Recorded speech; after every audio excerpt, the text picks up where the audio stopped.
Ration ಅಕ್ಕಿ ದೋಸೆ ಮಾಡ್ತಾ ಇದ್ದೀನಿ. ರೇಷನ್ ಅಕ್ಕಿ ದೋಸೆ ತುಂಬಾ ಜನ ಮಾಡಲಿಕ್ಕೆ ಗೊತ್ತಿಲ್ಲ ಅಂತಾರೆ. ರೇಷನ್ ಅಕ್ಕಿ ತಂದು ಮಾಡ್ತಾರೆ.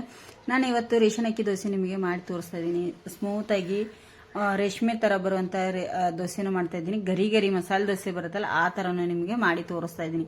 ತುಂಬಾ ಚೆನ್ನಾಗಿ ತುಂಬಾ ಟೇಸ್ಟಿಯಾಗಿರುವಂತ ಅಕ್ಕಿ ದೋಸೆ ಇದು. ತುಂಬಾ ಚೆನ್ನಾಗಿರುತ್ತೆ. ಹೇಗೆ ಮಾಡೋದು ಅಂತ ಹೇಳಿ ನೋಡ್ಕೊಂಡ್ಬರೋಣ. ಅದಕ್ಕಿಂತ ಮುಂಚೆ ನಮ್ಮ ಚಾನಲ್ನ ಇನ್ನೂ ಸಬ್ಸ್ಕ್ರೈಬ್ ಮಾಡ್ಕೊಂಡಿಲ್ಲ ಅಂದ್ರೆ ಪ್ಲೀಸ್ ಸಬ್ಸ್ಕ್ರೈಬ್ ಮಾಡ್ಕೊಳ್ಳಿ.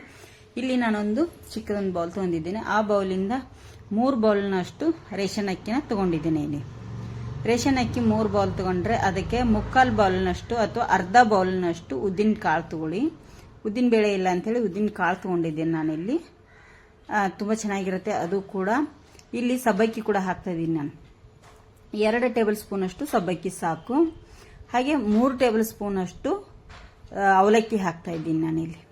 ಮೀಡಿಯಂ ಸೈಜ್ ಆದ್ರೂ ಆಯ್ತು, ಯಾವುದಾದ್ರೂ ಆಯ್ತು. ಅವಲಕ್ಕಿ 3 ಟೇಬಲ್ ಸ್ಪೂನ್ ಅಷ್ಟು ಸಾಕು ಅವಲಕ್ಕಿ.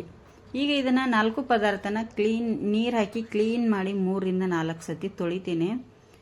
ಯಾಕೆ ತೊಳಿದೆ ಅಂದರೆ ರೇಷನ್ ಅಕ್ಕಿ ಕೂಡ ತುಂಬಾನೇ ಗಲೀಜಿರುತ್ತೆ. ಹಾಗೆ ಎಲ್ಲ ಪದಾರ್ಥಗಳನ್ನು ಕ್ಲೀನ್ ಮಾಡಿ ತೊಳ್ಕೊಂಡ್ರೆ ತುಂಬ ಚೆನ್ನಾಗಿರುತ್ತೆ. ಇಲ್ಲ ಗಲೀಜ್ ಕಾಣುತ್ತೆ ನೋಡಿ. ಇಲ್ಲಿ 3ರಿಂದ 4 ಸತಿ ತೊಳೆದ ಮೇಲೆ ಇಲ್ಲಿ ನೀರು ಹಾಕಿ ಒಂದು 4ರಿಂದ 5 ಗಂಟೆಗಳ ಕಾಲ ನಾನು ನೆನೆಯಲಿಕ್ಕೆ ಬಿಡ್ತೀನಿ ಅಕ್ಕಿ ಎಲ್ಲ. ಈಗ 4ರಿಂದ 5 ಗಂಟೆಗಳ ಕಾಲ ಇಲ್ಲಿ ನೆನೆದಿದೆ ನೋಡಿ. ಎಷ್ಟು ಚೆನ್ನಾಗಿ ಎಲ್ಲ ಡಬಲ್ ಆಗಿದೆ ನೋಡಿ. ನಾವು ಹಾಕುವಾಗ ಎಷ್ಟಿತ್ತು ಈಗ ಡಬಲ್ ಆಗಿದೆ ಫ್ರೆಂಡ್ಸ್.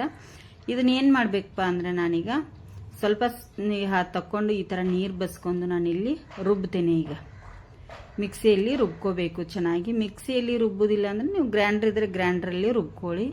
ಅದರದ್ದೇ ಸ್ವಲ್ಪ ನೀರು ಹಾಕಿ ನಾನಿಲ್ಲಿ ರುಬ್ಕೊಳ್ತಾ ಇದ್ದೀನಿ. ನೀರು ಯಾಕೆ ಚೆಲ್ಲಿಲ್ಲ ಅಂದರೆ ಅದರಲ್ಲಿ ಎಲ್ಲ ನೆನೆ ಇಟ್ಟಿರ್ತೀವಲ್ಲ ಅಂಶ ಬಿಟ್ಟಿರುತ್ತೆ. ಅದಕ್ಕೆ ಕ್ಲೀನ್ ಮಾಡಿ ತೊಳೆದು ಇಟ್ಕೋಬೇಕು. ಈಗ ನೋಡಿ ಒಂದು ಪಾತ್ರೆ ತೊಗೊಂಡಿದ್ದೀನಿ. ಸ್ವಲ್ಪ ದೊಡ್ಡದಾದ ಪಾತ್ರೆನೇ ತೊಗೊಂಡಿದ್ದೀನಿ ನಾನಿಲ್ಲಿ. ಅದಕ್ಕೆ ರುಬ್ಬಿರುವಂಥ ಮಿಶ್ರಣ ಎಲ್ಲ ಸೇರಿಸ್ತಾ ಇದ್ದೀನಿ. ಈಗ ಇದೇ ರೀತಿ ಎಲ್ಲವನ್ನು ನಾನು ರುಬ್ಕೋತೇನೆ. ಇಲ್ಲಿ ನೋಡಿ ಎಲ್ಲ ರುಬ್ಬಿದ್ದೇನೆ. ಈಗ ಅಷ್ಟು ಇದನ್ನೀಗ ಒಂದು ಪಾತ್ರೆಗೆ ಸೇರಿಸ್ತಾ ಇದ್ದೀನಿ. ಈಗ ಮಿಕ್ಸಿಯಲ್ಲಿ ಇದು ಕ್ಲೀನ್ ಮಾಡಿ ಎಲ್ಲ ತಕ್ಕೊಂಡ್ಮೇಲೆ ಒಂದು ಸತಿ ಇದನ್ನು ಚೆನ್ನಾಗಿ ನಾವು ಮಿಕ್ಸ್ ಮಾಡ್ಕೋಬೇಕಾಗತ್ತೆ. ಅಂದರೆ ಒಂದ್ಸತಿ ಗಟ್ಟಿ ರುಬ್ಬಿರ್ತೀವಿ ಹಿಟ್ಟು, ಒಂದ್ಸತಿ ಮಿದು ರುಬ್ಬಿರ್ತೀವಲ್ಲ, ಎರಡನ್ನೂ ಸೇರಿ ಚೆನ್ನಾಗಿ ನಾವು ಇಲ್ಲಿಗ ಮಿಕ್ಸ್ ಮಾಡ್ಕೋಬೇಕು. ಮಿಕ್ಸ್ ಮಾಡ್ಕೊಂಡ್ಮೇಲೆ ಇಲ್ಲಿ ಒಂದು ಮುಚ್ಚಳ ಮುಚ್ಚಿ ಓವರ್ ನೈಟ್ ಇದನ್ನು ಬಿಡ್ತೇನೆ ನಾನು. ಇದ್ರ ಮೇಲೆ ಭಾರವಾದದ್ದೊಂದು ವಸ್ತು ಇಟ್ಟು ಓವರ್ ನೈಟ್ ಬಿಟ್ಬಿಡ್ತೇನೆ ಫ್ರೆಂಡ್ಸ. ಬೆಳಗ್ಗೆ ನೋಡೋಣ. ಈಗ ನೋಡಿ, ಈಗ ಬೆಳಗ್ಗೆ ಇಲ್ಲಿ ಓವರ್ ನೈಟನ್ನು ಬಿಟ್ಟಿದ್ನೆಲ್ಲ ನೋಡಿ ಎಷ್ಟು ಚೆನ್ನಾಗಿ ಉಬ್ಬಿ ಬಂದಿದೆ ನೋಡಿ. ಇಲ್ಲಿ ನಾನು ಹಾಕಿರೋದು 3 ಕಪ್ಪಿಂದಷ್ಟೇ, ಆದರೆ ಎಷ್ಟು ಚೆನ್ನಾಗಿ ಉಬ್ಬಿ ಮೇಲೆ ಬಂದಿದೆ. ಈಗ ಇದನ್ನು ಚೆನ್ನಾಗಿ ನಾವು ಮಿಕ್ಸ್ ಮಾಡ್ಕೋಬೇಕು ನೋಡಿ. ಹಿಟ್ಟು ಎಷ್ಟು ಚೆನ್ನಾಗಿ ಉಬ್ಬಿದೆ ಅಲ್ಲ. ಹಗುರಾಗುತ್ತೆ ಹಿಟ್ಟು. ಉಬ್ಬಿದ್ರೆ ಹಗುರವಾಗುತ್ತೆ ಹಿಟ್ಟು. ತುಂಬ ಚೆನ್ನಾಗಿ ದೋಸೆ ಬರುತ್ತೆ ನಮಗೆ. ಹಾಗಾಗಿ ನೋಡಿ ಇಲ್ಲಿಗ ಇದನ್ನೆಲ್ಲ ಒಂದ್ಸತಿ ಗರ್ ಅಂತೇಳಿ ಮಿಕ್ಸ್ ಮಾಡ್ಕೊಳ್ಳಿ. ನಾನು ಇದಕ್ಕೆ ನೈಟು ಉಪ್ಪು ಹಾಕಿರಲಿಲ್ಲ. ಈಗ ಉಪ್ಪು ಹಾಕ್ತಾ ಇದ್ದೀನಿ. ಇದಕ್ಕೆ ರುಚಿಗೆ ತಕ್ಕಷ್ಟು ಉಪ್ಪು. ಸೋಡಾ ಪುಡಿ ಅಂತೂ ಯೂಸ್ ಮಾಡಿಲ್ಲ ನಾನು. ನಿಮಗೆ ಬೇಕನ್ಸಿದ್ರೆ ಹಾಕ್ಕೊಳ್ಳಿ. ಇಲ್ಲಿ ಹಿಟ್ಟು ತುಂಬ ಉಬ್ಬಿರೋದ್ರಿಂದ ನಾನು ಸೋಡಾ ಪುಡಿನೇ ಯೂಸ್ ಮಾಡಲ್ಲ. ಇಲ್ಲಿ ಉಪ್ಪು ಮಾತ್ರ ಸೇರಿಸ್ತಾ ಇದ್ದೀನಿ. ಉಪ್ಪು ಕಲರ್ ಚೆನ್ನಾಗಿ ಬರುತ್ತೆ. ಯಾಕಂದರೆ ಇದಕ್ಕೆ ಅವಲಕ್ಕಿ ಹಾಕಿರೋದ್ರಿಂದ ಕಲರ್ ಚೆನ್ನಾಗಿ ಬರುತ್ತೆ. ಸಕ್ಕರೆ ಕೂಡ ಹಾಕ್ತಾ ಇಲ್ಲ ನಾನು ಇಲ್ಲಿ. 2 ಥರ ದೋಸೆ ಮಾಡಿ, ಇದೇ ಹಿಟ್ಟಲ್ಲಿ 2 ಥರ ದೋಸೆ ಮಾಡಿ ತೋರಿಸ್ತೀನಿ. ಒಂದು ಮಿದುವಾದ ದೋಸೆ, ಒಂದು ಮಸಾಲೆ ದೋಸೆ ಥರ ಗಟ್ಟಿಯಾಗಿರೋವಂಥದ್ದು. ಈಗ ಹಿಟ್ಟೆಲ್ಲ ಮಿಕ್ಸ್ ಮಾಡ್ಕೊಂಡಿದ್ದೀನಿ. ಇಲ್ಲಿ ಒಂದು ಹಂಚು ಕಾಯ್ಲಿಕ್ಕೆ ಇಟ್ಟಿದ್ದೀನಿ ಫ್ರೆಂಡ್ಸ್ ಮಾಡಲಿಕ್ಕೆ. ಅದಕ್ಕೆ ಈಗ ಹಂಚು ಕಾದಿದೆ. ಸ್ವಲ್ಪ ನೀರು ಹಾಕಿ ನಾನು ಏನು ಮಾಡ್ತೀನಿ, ಒಂದು ಕಾಟನ್ ಬಟ್ಟೆಯಿಂದ ಒರೆಸ್ಕೊಂಡ್ಬಿಡ್ತೀನಿ ಅದನ್ನೆಲ್ಲ. ಇದೇ ಥರ ಮಾಡಿದರೆ ದೋಸೆ ತುಂಬ ಚೆನ್ನಾಗಿ ಬರುತ್ತೆ. ನಾನಿಲ್ಲಿ ಮೊದಲಿಗೆ ಗಟ್ಟಿ ದೋಸೆ ಅಂದರೆ ಮಸಾಲೆ ದೋಸೆ ಥರ ಹರಡ್ತಾ ಇದ್ದೀನಿ. ತಿಳುವಾಗಿ ನೋಡಿ, ಇಲ್ಲಿ ತುಂಬಾ ತಿಳುವಾಗಿ ಚೆನ್ನಾಗಿ ಬರುತ್ತೆ ಇದು ದೋಸೆ. ನಮಗೆ ಎಷ್ಟು ತಿಳುವಾಗುತ್ತೋ ಅಷ್ಟು ತಿಳುವಾಗಿ ಹರಡ್ಕೊಳ್ಳಿ. ಇದಕ್ಕೆ ಮೇಲ್ಗಡೆಯಿಂದ 1 ಟೇಬಲ್ ಸ್ಪೂನ್ ಅಷ್ಟು ಎಣ್ಣೆ ಹಾಕೋತೀನಿ. ಎಣ್ಣೆ ಬೇಡ ಅನ್ನೋರು ತುಪ್ಪ ಕೂಡ ಹಾಕೋಬಹುದು. ನೀವು ಇಲ್ಲಿ ತುಪ್ಪ ಹಾಕಿದ್ರೆ ಇನ್ನೂ ಚೆನ್ನಾಗಿರುತ್ತೆ. ತುಪ್ಪ ಹಾಕ್ಕೊಳ್ಳಿ ತುಪ್ಪ ತಿನ್ನೋರಿದ್ರೆ.